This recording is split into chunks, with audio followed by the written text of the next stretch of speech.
بسم اللہ الرحمن الرحیم. Press the bell icon on the YouTube app and never miss another update. ایک بار پھر رمضان کا مہینہ ہمارے زندگی میں آیا ہے تو جاننا چاہتے کہ روزے کی اہمیت کتنی ہے. صوم کی اہمیت یعنی روزے کی اہمیت. روزے کی اہمیت کا اندازہ اس بات سے لگایا جاتا ہے کہ روزے کا تصور صرف انسانوں میں نہیں بلکہ حیوانات اور نباتات میں بھی موجود ہے.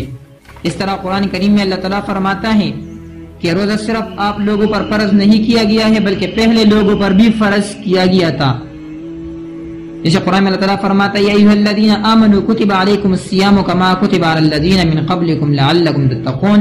اے ایمان والو تم پر روزہ فرض کیا گیا ہے جس طرح تم سے پہلے لوگوں پر فرض کیا گیا تھا تاکہ تم متقی بنو. اس طرح روزے کی اہمیت ایک دوسرے حدیث سے بھی واضح ہوتی ہے جس میں پیغمبر صلی اللہ علیہ وسلم فرماتے ہیں ہر ایک نیکو کو اللہ تعالیٰ 10 گنا سے بڑھا کر 700 گنا تک اجر دیتا ہے مگر روزے کے علاوہ کیونکہ بندہ روزہ میرے وجہ سے رکھتا ہے اور میں خود اس کی جزا دیتا ہوں.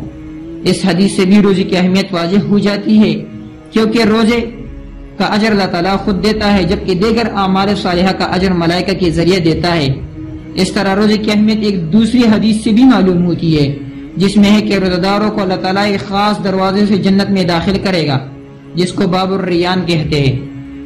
سہل بن سعد رضی اللہ عنہ سے روایت ہے کہ رسول اللہ صلی اللہ علیہ وسلم نے فرمایا کہ جنت میں 8 دروازے ہیں.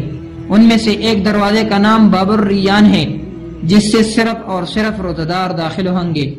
8 دروازوں کا مطلب یہ ہے کہ اگر تمام اعمال صالحہ کو تقسیم کیا جائے تو ان کی 8 اقسام بنتے ہیں جیسے نماز، زکوٰۃ، روزہ، حج، جہاد، اتفاق وغیرہ وغیرہ. ان میں سے ہر ایک بڑے عمل کے لیے اللہ تعالیٰ نے ایک دروازہ مقرر کیا ہے لہذا ان دروازوں میں سے روزہ داروں کے لیے مختص دروازوں کا نام باب الریان ہے.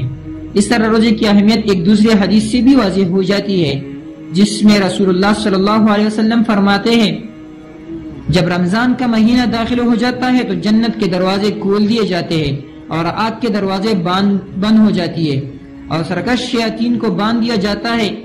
اور ماہ رمضان کی اہمیت روزے کی وجہ سے ہے.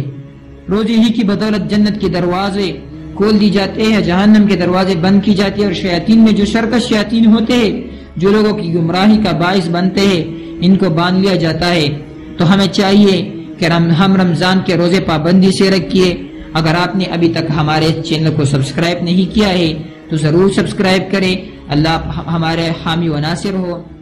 شکریہ.